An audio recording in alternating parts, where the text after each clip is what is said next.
भारत की आजादी की लड़ाई में यूं तो कई कुर्बानियां दी गईं, लेकिन कुछ जख्म ऐसे होते हैं ना जो वक्त के साथ भरते नहीं बल्कि और गहरे हो जाते हैं। आज हम एक ऐसी ही घटना को समझने की कोशिश करेंगे जिसने ब्रिटिश राज की जड़ें हिला दी और आजादी की लड़ाई का चेहरा हमेशा हमेशा के लिए बदल दिया। चलिए जलियांवाला बाग की उस दर्दनाक कहानी को करीब से जानते हैं। तो बात है 20वीं सदी की शुरुआत की। पूरे भारत की हवा में ना एक अजीब सी बेचैनी थी। ब्रिटिश हुकूमत के खिलाफ विरोध की एक आग धीरे धीरे सुलग रही थी। देश के कोने कोने से लोग आजादी की मांग कर रहे थे और यही माहौल उस भयानक दिन की वजह बना जो इतिहास के पन्नों में हमेशा के लिए दर्ज हो गया। देखिए, हर बड़ी घटना के पीछे ना कोई चिंगारी तो होती ही है।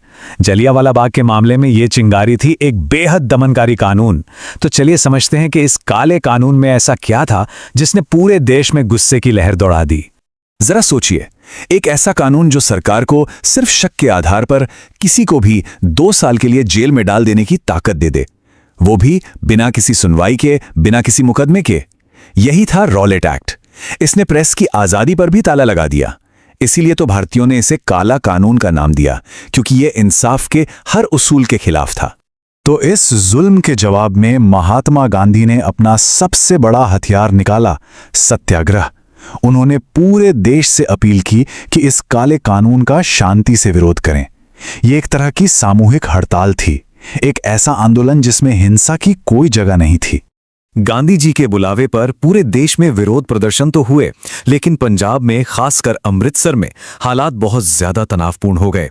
और यहीं से कहानी उस बाग की तरफ मुड़ती है जो कुछ ही देर में एक सामूहिक कब्रगाह बनने वाला था। आप देखिए, हालात सिर्फ 4 दिनों में कैसे बिगड़ते चले गए।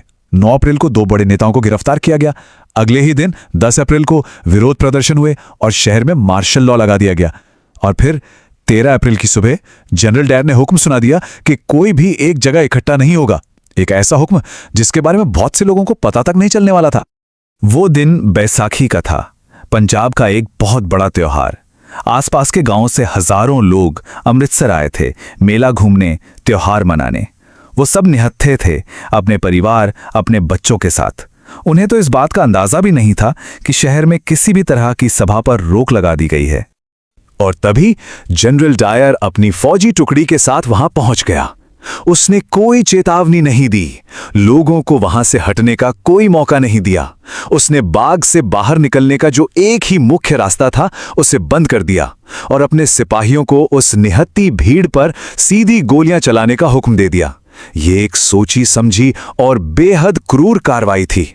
सैनिकों ने गोलियां बरसाना शुरू किया और तब तक नहीं रुके जब तक उनका गोला बारूद लगभग खत्म नहीं हो गया। 1650 राउंड फायर किए गए थे। ये कोई भीड़ को काबू करने की कोशिश नहीं थी, ये सीधे सीधे एक हत्याकांड था। चारों तरफ भगदड़ मची हुई थी। गोलियों से बचने की उस बेतहाशा कोशिश में न जाने कितने ही लोग बाग के अंदर बने एक कुएं में कूद गए। उन्हें लगा वो बच जाएंगे, लेकिन हुआ ये कि वो या तो डूबकर मर गए या एक दूसरे के नीचे दबकर। वो कुआं, जिसे आज हम शहीदी कुआं कहते हैं, उस दिन की बेबसी का सबसे बड़ा गवाह बन गया। मौत के आंकड़ों पर हमेशा से विवाद रहा है। ब्रिटिश सरकार ने कहा कि सिर्फ 492 लोग मरे, लेकिन भारतीय राष्ट्रीय कांग्रेस की जांच के मुताबिक 1000 से भी ज्यादा जानें गई थीं। मतलब आंकड़ों का ये फर्क ही अपने आप में पूरी कहानी कह देता है कि ब्रिटिश हुकूमत किस तरह से इस नरसंहार की सच्चाई को दुनिया से छिपाना चाहती थी। जैसे ही इस हत्याकांड की खबर फैली, पूरे देश में सदमे और गुस्से की एक लहर दौड़ गई। ये सिर्फ एक हादसा नहीं था, ये ब्रिटिश इंसाफ और उनकी इंसानियत पर एक बहुत बड़ा तमाचा था। तो चलिए देखते हैं कि इस अन्याय की गूंज कहां-कहां तक और कैसे पहुंची। ब्रिटिश सरकार ने दिखावे के लिए एक हंटर कमीशन बनाया। मजे की बात देखिए, कमीशन ने डायर के काम को गलत तो माना, लेकिन उसे निर्णय की एक भूल बता दिया और कोई सजा की सिफारिश नहीं की। वहीं कांग्रेस की अपनी जांच कमेटी ने इसे साफ साफ एक अमानवीय कृत्य बताया। असल में अंग्रेजों ने दोषियों को बचाने के लिए एक व्हाइट वॉशिंग बिल पास कर दिया था। मतलब 2 जांच, लेकिन सच बिल्कुल अलग अलग। इस बर्बरता पर सबसे तीखी और असरदार आवाजों में से एक आई साहित्य की दुनिया से। नोबेल पुरस्कार विजेता रविंद्रनाथ टैगोर ने ब्रिटिश वायसराय को एक खत लिखा जिसमें उन्होंने अपना दर्द बयान किया। उनका ये कहना उस गहरे अपमान और तकलीफ को दिखाता है जो उस वक्त हर भारतीय महसूस कर रहा था।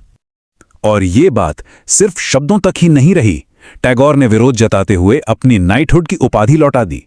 ये उस समय एक बहुत बड़ा कदम था जिसने इस नरसंहार की तरफ पूरी दुनिया का ध्यान खींचा। ये ब्रिटिश सम्मान को ठुकराने का एक सीधा और सांकेतिक ऐलान था। इस एक घटना ने भारत की राजनीति को हमेशा के लिए बदल दिया। शंकरराम नागर जैसे नेताओं ने वायसराय की काउंसिल से इस्तीफा दे दिया। और सबसे जरूरी बात, इसी नरसंहार के बाद गांधी जी ने 1920 में देशव्यापी असहयोग आंदोलन की शुरुआत की।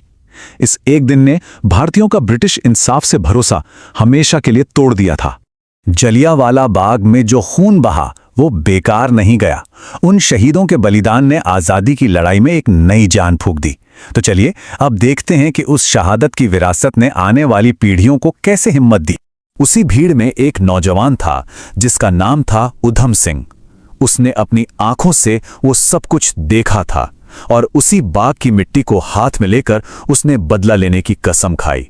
उसकी कहानी बदले और इंसाफ के लिए एक असाधारण जुनून की कहानी है। सोचिए, पूरे 21 साल उधम सिंह ने अपनी कसम को अपने सीने में जिंदा रखा। वो क्रांतिकारियों से जुड़े, देश से बाहर गए और सही मौके का इंतजार करते रहे। और आखिरकार 1940 में उन्होंने लंदन जाकर माइकल ओडवायर को गोली मार दी। ये वही ओडवायर था जो नरसंहार के वक्त पंजाब का गवर्नर था और जिसने डायर के एक्शन को सही ठहराया था। ओडवायर को मारने के बाद उधम सिंह भागे नहीं, उन्होंने खुद को पुलिस के हवाले कर दिया और बहादुरी से अपना मकसद दुनिया को बताया। जब उन्हें गिरफ्तार किया जा रहा था तब वो इंकलाब जिंदाबाद के नारे लगा रहे थे। उनका ये काम डर का नहीं बल्कि अपने मजबूत इरादे का सबूत था। तो कुल मिलाकर जलियांवाला बाग सिर्फ एक दुखद घटना नहीं थी, ये भारतीय इतिहास का एक टर्निंग पॉइंट था। इसने लोगों की सोच को हमेशा के लिए बदल दिया। अब ये बात साफ हो गई थी कि आजादी अंग्रेजों से भीख में नहीं मिलेगी, उसे छीनना होगा, जीतना होगा। इस दिन ने सिखाया कि आजादी कोई तोहफा नहीं बल्कि एक हक है जिसे लड़कर ही हासिल किया जा सकता है। जलियांवाला बाग हमें हर पल याद दिलाता है कि आजादी की कीमत कितनी बड़ी है और इसे कितने खून पसीने से सींचा गया है। आज जब हम इस घटना को याद करते हैं तो एक सवाल मन में जरूर उठता है, हम उन अनगिनत बलिदानों को कैसे सम्मान दें जिन्होंने हमारी स्वतंत्रता की नींव रखी।